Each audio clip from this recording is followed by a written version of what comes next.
How's it going, guys? Welcome to my channel. Granted, it's not typically the kind of stuff I've uploaded, but I do upload some Yu-Gi-Oh content from now and then. The reason for this upload is because a friend of mine had asked me to do it, so I'm actually going to be presenting my Ogdoatic Therion Evol weird deck profile. This deck is a lot of fun. There's a really fun synergy. Reptiles is one of my favorite archetypes in Yu-Gi-Oh, so it's great to see that there is some viable deck that can be played. This is not meta, but right now the meta is so diverse that I feel like you can play this deck and still do pretty well. I mean, shit, just Joshua Schmidt just won with Runic Bistio, and everyone kind of was surprised about that. But with the meta being diverse, I feel like it's a good time to play this deck. I'll kind of talk about a bit about the synergy, show off the extra decks, everything like that, and if you guys want, I can show off some combos too. So to start off the list, I'm actually gonna separate these. I apologize. So I'll do that. So as for the monsters, we're gonna start with the Ogdoatics. So of course, 3 Nunu and 3 Naya. I mean, this is pretty standard. You have to play 3 and 3. I don't think you have the room to cut any of these. You want to see them in your opening hand. So I do think it's important for you to play these. Nunu is a free special summon. If you control no monsters or an Ogdoatic, she does lock you into reptiles, so she is a little worse than Naya. Naya, when she is summoned, she searches you any Ogdoatic card. So I do feel like Naya is better than Nunu, but they both need to be played because they're both foolish burials. They dump each other's. They dump the opposite attribute. So Nunu dumps a dark from the deck, and Naya dumps a light. So you have to play these, you have to max these out. And so for the rest of the Ogdoatic, you just play 4. You play 1 Curse. She is the light. You play 1. I'm not going to try to pronounce this guy. Illyrit? He's dark. I just call him light and dark. So light, dark, and then you play 1 Zoha because you have to. And then this is optional. You don't have to play Queen. I personally don't really play. I prefer King actually in this meta. So Queen just affects as you contribute 2 monsters special from the graveyard. And if your opponent was to special a monster from the graveyard, you can then send a card on the field to the graveyard. King, whenever they add a card, it basically has like a Dark Law effect. Dark Law effect. So I think King is better in the meta today, but you can honestly just cut this. This is not absolutely necessary. It's just another reptile name that you can send. The only problem with these two here, the reason you play one of, you never want to see them in your opening hand. But they're great. The level 8s, they basically supply your rank 8 engine. They're free recursion. You can do this almost every turn and bring them back. Although they do have attacks on you, meaning that basically if they're special summoned, he allows your opponent to add a monster from their graveyard back to your hand, and she allows your opponent to special summon a monster from their graveyard. But the effects are negated. So his effect is a lot worse because obviously your opponent can add back hand traps, they can add back cards that they discarded, monster that they discarded. So it's not that great. And then so you have the Zoha, you have to play him. He kind of is attacks too because if you activate his effect, your opponent draws a card. But basically, if he's in your graveyard, you can dump any of the level 8s that you've drawn to add him back to your hand. And then when he's summoned from the field to the graveyard, you can add any Ogdoatic card, but your opponent draws a card. But he is... you have to play at least 1 because he can get the level 8s out of your hand. That is it for the Ogdoatics. Next, we're gonna go to the Evos. So 3 Yugioh. And I'll kind of explain the synergy with this. 2 Leos, custom card, 1 Folis, and then 1 Mega Kyrela. Now, so we'll kind of start off with Yugioh first. So the thing with Yugioh, his effect says whenever he's distributed, you can special summon an Evil tile from the deck. An Evil Czar from the deck. So any dinosaur. His effect can trigger while he is set. The Ogdoatic big ones, they tribute monsters on the field to special summon themselves. So he's a good card. He's also a reptile, so he's searchable King of the Feral Imps. You have Evil Diversity to search him. So he overall is a great card. There's also some other cards that facilitate why you play this engine. It's great.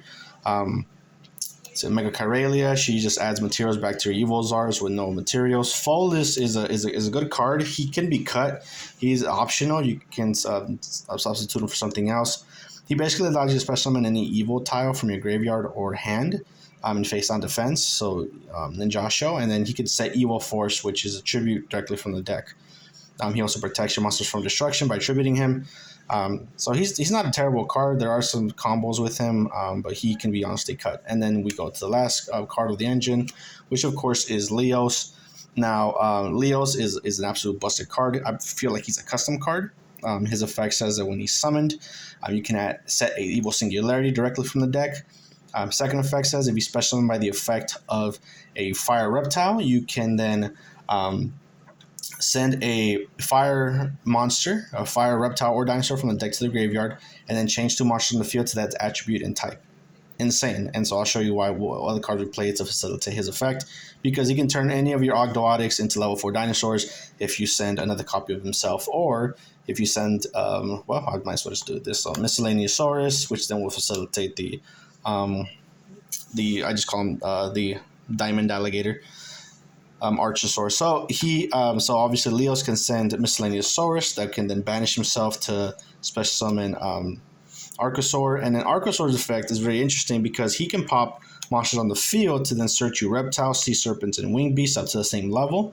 So there are lines where you can, if you don't have the Nunu or Naya, there are lines where you can summon, if you do summon Leos, send Miscellaneousaurus, banish Miscellaneousaurus, special Archosaur, pop the Leos to search your Nunu or Naya because they're both level 4s. So it's just a pretty small engine. It's okay drawing them sometimes. We have ways to discard these cards. And then for the last, it's the Therion engine. We play 1 King Regulus, 1 Lily Borea, and then 1 Empress. So Empress is a reptile engine. King Regulus is honestly he's too broke to not play, and then Lily Borea can sometimes search you those cards if you need the field spell if you need it. To then search you King Regulus. This can honestly be a 3rd Empress. You don't need to play this. Because Empress has a really good effect. Obviously, she's a reptile, so she combos a lot with the Ogdoatics and Yugioh. So you can equip them to special him. He also, she also kind of special summons those effects. It allows you to go into those rank 8 and to essentially extend your combos. That's it for the monsters. I don't play any hand traps, not right now, because with Triple Tactics Thrust in meta, it's such an insane card. So you can obviously cut out some of these cards, maybe put in like Nibiru, stuff like that. So the choice is obviously it's up to personal discretion. I don't want to play any hand traps.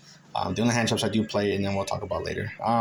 For the spells, 3 Snake Rain, fucking absolute insane card in this deck. You want to see this in your opening hand. It facilitates your entire reptile engine, all of your Ogdoatics. You want them in your graveyard. You want to be summoning them back to go into your place, and then so you want to see this in your opening hand. 3 Evil Diversity for consistency issues. You can add the Yugiohs from the deck to the hand. You can add the level 2, the Folus, to summon an Yugioh from your hand or a graveyard if you dump it with Snake Rain. So stuff like that. So this is a good card, general.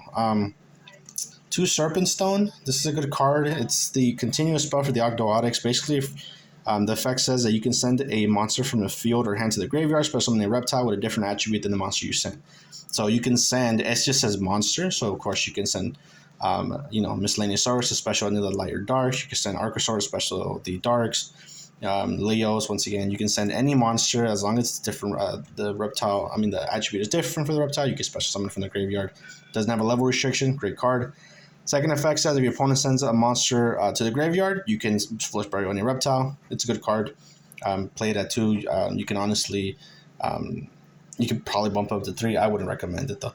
Ogdoatic Water Lily, the Foolish Burial of the deck. It's also a monster reborn if you can draw 4 or more reptiles with different names in your graveyard. It's a great card, searchable with Naya. So you can play this at 1. I like to play it at 2 because drawing it is not the worst thing. That's for those. The 1 Therion Coliseum for the Therion cards. 2 Small World. Consistency, once again. This is a really good card, such as you any card in the deck. There are some lines here, obviously. Light, level 1 reptile, and so, gets you to any of your dinosaurs. So it's honestly, it's a good card. You play 2 because obviously drawing multiples is terrible, and there's ways to add it to your hand. With 1 Evil Force, you kind of play for the line. You don't have to play this. I do play it because sometimes you see the line. 1 Foolish Burial, and then for consistency issues, we play the 2 Pot of Prosperity. Thinking about cutting this out, it's a good card. Fortunately with this deck, you want to see most of your extra deck. So a lot of times I only really ever banish 3 from the extra deck, so it becomes a pot of duality. But I want to kind of see maybe play something else. I'm still kind of in the works when it comes to this card. And then for the traps, you play 3 Imperm, my only hand trap, and then the 1 Evil Singularity. Could bump this up to 2. It's such a dumb card that's searchable with that's settable with Leos. So and then just kind of facilitates your Evil Zars. So it's such a great card. There's no other way to set it. So unfortunately, you only play the 1. That's it for the main deck. It's 40. I'll go over the extra deck here and kind of show you my thought process. This is subject to change. This is up to personal preference. Some of these cards I play because I don't have other cards, so I have to play.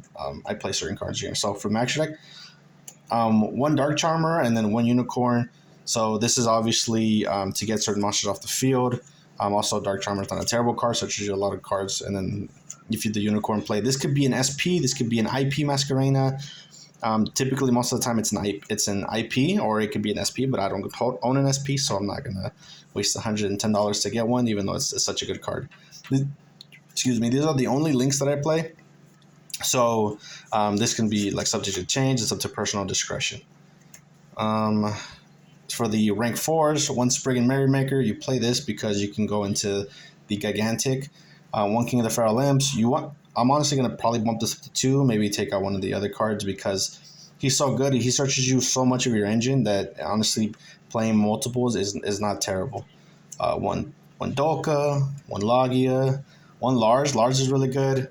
He becomes basically untargetable if he has materials, and he can negate multiple effects if he has a dinosaur and a reptile as material. We play the Dingirshu. I play a second Dingirshu. This can be the Photon card that negates effects. I think it negates effects or spells and traps. It's most likely effects, but I don't own that card, so I play 2 Dingirshu. Dingirshu is really good because if you banish any of your cards, you can actually attach it back as material. The 1 Gigantic Champion, Sargas, so he searches you your Therion engine, and he's also just a really big beater. He's 28. He also has a secondary effect where if you detach a material, you can bounce a card in the field by detaching a material from him. Great card overall.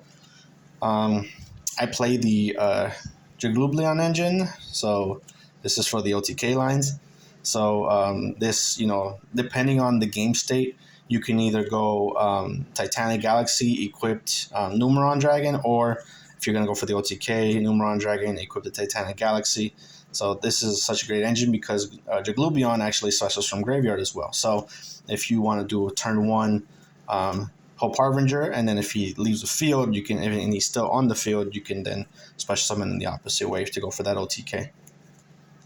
And the last card is obviously 1 Zeus. Zeus is such a great card. Kind of with the amount of XYZs that I play in this deck, you have to kind of go for it. So I'll go over I'll probably go over small combos in a different video, but other than that, guys, this is deck profile. If you have any questions, leave them in the comment below.